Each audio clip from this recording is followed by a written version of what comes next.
What's up guys, this is Jules, and this is going to be a PvP build for Stamina Templar in the Clockwork City / Dragon Bones patch. This is going to be a Redguard Templar, 64 points into Stam, 11,000 max Mag, 25k max health, and 33k Stam. 500 Mag recovery, but that's actually going to be closer to like 1,000 or so because we run Channeled Focus. Stam recovery before pot is 1,700, that's the absolute minimum that I'd be willing to go. With pot, it's going to be about 1944 or something like that. Weapon damage buffed with just Major Brutality is 3,500, and the weapon crit, as you can see without the jabs, is going to be 38, and with jabs is going to be 48. In terms of resistances, we're looking at 21,000 spell resist and 18,000 physical resist before our Bloodspawn enchant. Our Bloodspawn proc. Crit resist, we have 4191. I'll explain that in just a second, but obviously we are running Impreg because obviously our crit resist would not be that high without that set. Active effects, we are running the Serpent Mundus. Like I said before, I'm not really willing to go below 1,700 Stam recovery. I have tried 14, 15, and 1,600, and they all just feel way too low. So I do run that. And then the only other thing is Dubious Kimura Throne. It's going to give us max health, Stam recovery, and max Stam. This is going to be obviously a dual wield and two-hander setup, and it's also going to be 5 medium and 2 heavy. So now that we're done with the stats, let's just get into the actual build. We're running 2-piece Bloodspawn. Both of our Bloodspawn are Impen, and they are both medium. One is Stamina, and one is a Triglyph. This Triglyph is not entirely necessary. I think I just have this from another build or something. You can run all Stam if you want. I just was too lazy to change it or something like that. But Bloodspawn is going to be giving us Stam recovery. It's going to be giving us ultimate, 6% chance to generate ultimate, and increase our physical and spell resist by 6450. This is a great set, obviously. Great monster set for so many different classes, so many different builds. But the Stam recovery is obviously going to be great, and the ultimate's going to be great as well. So it can be both an offensive and defensive set. We run 2 medium here. And then our other 3 medium are right here to complete 5-piece medium. We need to run 5-piece medium in order to run shuffle nowadays. So that's just how that goes. So 2 Impen, Bloodspawn. The other set that we're running, as you can see, is Impreg. This is going to be giving us health, Stam, Magicka, and crit resist. This is all Impen and all medium. So here's our 5-piece, like I said. The reason that I run Impen on Impreg, that's kind of a tongue twister, but the reason I run Impen on Impreg is because as much as it'd be nice to run, like, say, all well fitted and have dodge roll cost absolutely nothing, I'd rather just be tankier. I think that as much as people try to aim for about 2,500 to 3,000 crit resist, you can honestly push that a lot higher. I think the cap is a lot higher than people think that it is. A lot of people tend to think it's at like 3,200 or something like that. But if you push your Impen and you actually go and test it out, you'll see that you are still reducing people's crits massively. So for me, it's more useful to get the dodge roll cost reduction out of the CP tree and from the 28% from medium armor, and to just go straight Impen, and to have, like I said, like over 4,000 crit resist, which ends up making you very tanky in conjuncture with the Bloodspawn. So the Impreg we have here is 1, 2, 3, and then 2 pieces on the armor. So this is going to be on both bars. The other set that we are running is going to be Ravager. It's a pretty typical Stamplar set. We have 2 pieces of heavy, like I said before. So we put the heavy on the chest and legs for max armor. These are also Impen. Ravager is going to be giving us weapon crit, max health, weapon damage, and then it's going to be a proc set. It's going to be proccing off of melee damage, which is all of our jabs and stuff like that, and an 8% chance to increase our weapon damage by 637 for 10 seconds. So all of the jabs are melee damage, all of our dots, all of our stuff like that. So Ravager is pretty good for Stamplar. It's pretty much only good for Stamplar, actually. But we have that here and here. We have 1 healthy ring, and then we have 2 over here. So Ravager has only completed the 5-piece on the front bar. So 1, 2, 3, 4, 5. The dual wield that we are running is going to be 1 axe and 1 dagger. My axe is Nirnhoned with a disease enchant on it, and my dagger is infused with a weapon damage enchant on it. The back bar that I'm running minor vulnerability poisons, which is going to increase the damage that our victim takes by 8%. There's really not a better enchant, in my opinion. I think that minor vulnerability is going to be good for the back bar.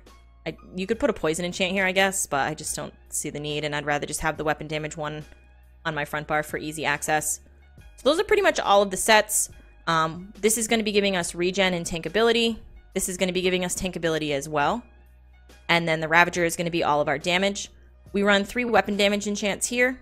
As you can see, 2 robust and 1 healthy. And like I said, I'm running 7 pieces of impen right now. You absolutely don't need to do that if you don't want to. If you prefer to go well fitted or something like that, then you absolutely can. You can even go infused, I guess, but I don't know how useful that would be. Well fitted would probably be the next best in slot trait in terms of this setup. However, I don't really feel that I have a problem with dodge roll cost. I mean, you have like 28% from medium armor, like I said, and you also have like a crap ton from the CP tree. So personally, I like the impen, impreg, kind of a tongue twister, like I said. But that's pretty much all the gear, and then I guess let's just do skills. Of course, we have biting jabs. It's going to be our main damage. It's also going to give us major savagery. Rending slashes is going to be a snare and also a dot. Power of the light is going to function a lot like in execute. It's going to store all of your damage, and it's going to do a lot of damage at the end of a couple of seconds. Binding javelin is going to be our CC. And then resolving vigor. This is on this bar mainly just because we're going to have a lot more weapon damage on this bar, and it's going to just be fatter heals that way. Dawnbreaker Smiting, also a CC, and our main ultimate. Back bar, we're going to be running Shuffle. This is going to be our major evasion and our snare removal. This is very important. Shuffle is basically the reason that I am running medium armor. The reason that I did this entire build was because of this skill. Because of the changes in the recent patches, you need to run 5 pieces of medium in order to run Shuffle. However, of course, there's the other option of running forward momentum if you want to run heavy. But the issue is that if you run forward momentum, then you don't have a burst heal. And if you go into heavy on Stamplar, then sure, you can use Purify to remove current snares, but you don't have any snare immunity. So when I first started playing in this patch, that kind of drove me crazy. I wanted some snare immunity because what I was finding was that I was just being chased, and I would take off the snares and they would just be instantly reapplied. So that drove me crazy, and that put me back into medium armor. So that's why I'm doing that. Obviously, Rally is going to be our major brutality, our burst heal, and also a small hot. Channeled Focus. This is going to be our major resolve and major ward. I'm running this Channeled Focus instead of restoring focus because I find that the loss of damagement from restoring focus is just very, very negligible. It seems like it would hurt a lot to lose minor protection and minor vitality. You're losing 8% healing received and also 8% damagement. But I really do not notice the difference in terms of survivability or tankability with both Impreg and Bloodspawn. I'm pretty tanky even in medium armor, so I just don't really mind it.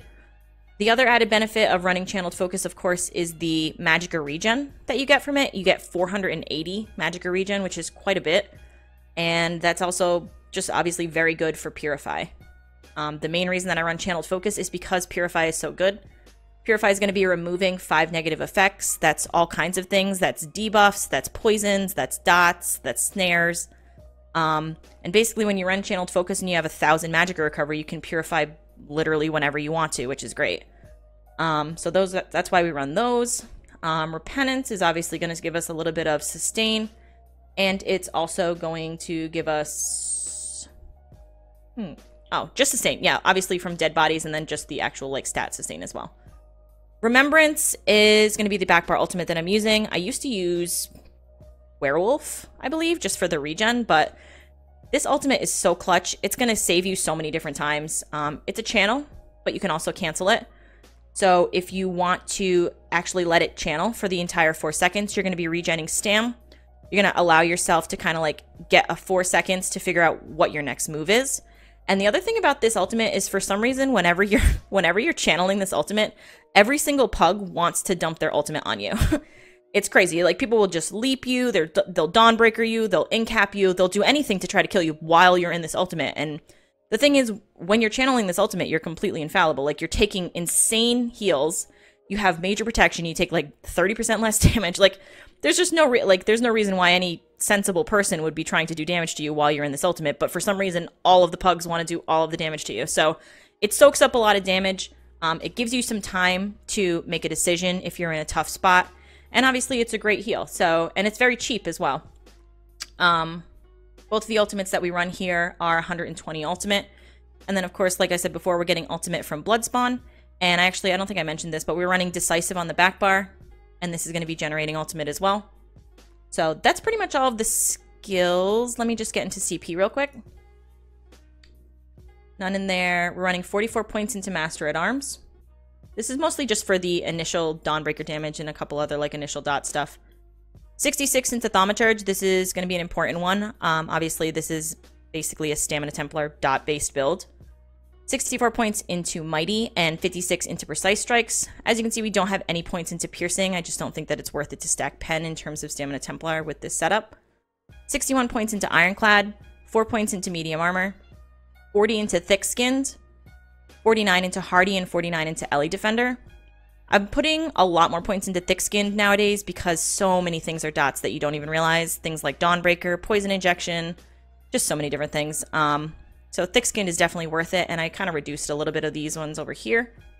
27 points into Quick Recovery for healing. 28 points into Warlord. 64 points into Mooncalf. 19 into Arcanist. 56 into Tenacity. This one's pretty important as well, just because you should be sneaking heavy attacks in, ideally at like 50 to 60% max stam, and, you know, non-ideally at like 30 to 40. But you're going to want to get a lot of stam recovery back from that, because it is a low regen build, and this is going to be helping out with that quite a bit. We have 40 into Tumbling. This is going to be one of our main sources of defense in terms of this build. You don't have a sword and board, you don't have great mobility, you don't have great heals. Stamina Templar is just like, it's honestly a pretty challenging class to play in terms of like just the tools that it has at its disposal, but especially dual wield and two-hander. You don't have a lot of survivability, so dodge rolling is going to be very important. So this is 16% here. Of course, like I said before, you have 28% from the medium armor passives, and that's plenty of dodge, roll dodge cost reduction in my opinion. But if you want to go the well-fitted, like I said before, then you totally can. Shadow Ward, I have 23 into here, mostly just because there are some things that you want to block, things like Meteor, stuff like that.